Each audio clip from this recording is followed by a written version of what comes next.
Hi, friends. It's your pal, Scott Garibay, and today we're going to talk about American politics. And we're going to talk about it through the lens of the fantastic 2025 James Gunn Superman movie. And what I want to talk about today is the idea of embracing reckless science, right? So, spoilers for 2025 James Gunn film here. But there's a point where Mr. Terrific gets upset because Lex Luthor has created a pocket universe, right? And Lois is like, well, what's the problem? Like, this is pretty cool. He's able to do, time travel. He's actually not time travel. He's able to do teleportation with this, right? And he's like, no, what you don't understand is if he's even a pico, if he's even a picometer off, he could turn. There could be a black hole where the Earth used to be, but um, Lex Luthor excels at this reckless science, right? And then later in the film, Lex Luthor has this really important engineer. Like he's almost like this engineer without whom most of his material is not going to work, right? Lex comes up with a lot of good designs. He does some of the science, but he needs this guy. Like this guy is a key.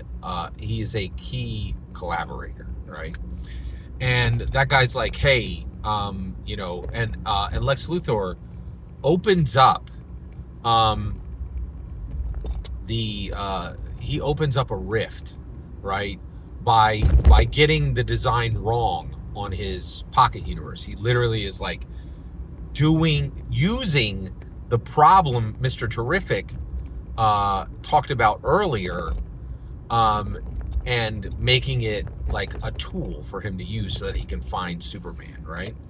And I thought this was really interesting in that I think this is where we need to return with American politics.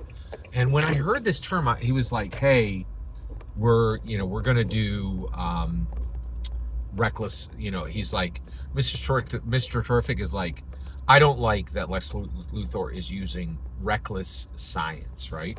And the reality is, he's right. Mr. Terrific was right.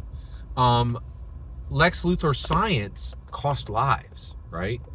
But the thing is, reckless science isn't just for supervillains. It could be for us in America again.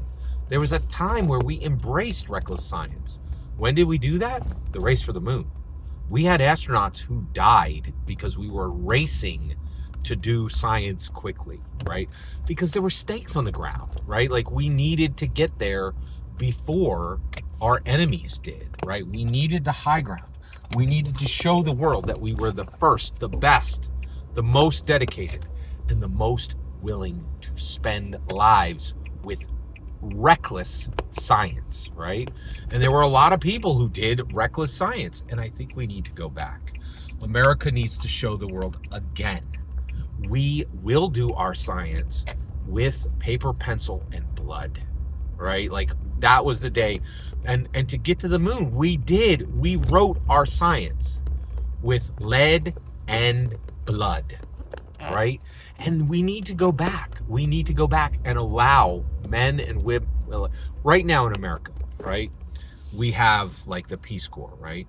And we're saying we are willing to allow you to use your life to progress America, to progress our goals, to progress the goodwill, to progress science itself, right? The Peace Corps goes out there and it does all these things where people can use their lives to progress America.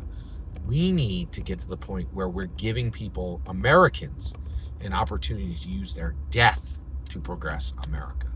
Their death, right? And we did reckless science to get to the moon. We rushed, right? We didn't wait until all the numbers were perfect, right? We waited until it was good enough and said, we're going to write down everything we know with lead, and whatever's wrong, we'll correct it in blood, right? We will write the correct values in blood, and we did. And it made us the first to the moon. And we can do it again. We need to be first to Mars. We need to be first to Jupiter. We need to be first to Pluto, right? We need to be the first to get outside of the Milky Way. And we can do it. if we're willing to write our science in lead and blood. As Americans, we should return to reckless science.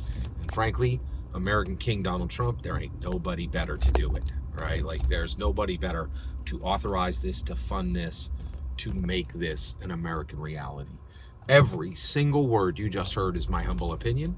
The important part is when I get to hear your humble opinion, when you get in the comments and send your traffic. Please consider liking and subscribing, and have a fetch millennium.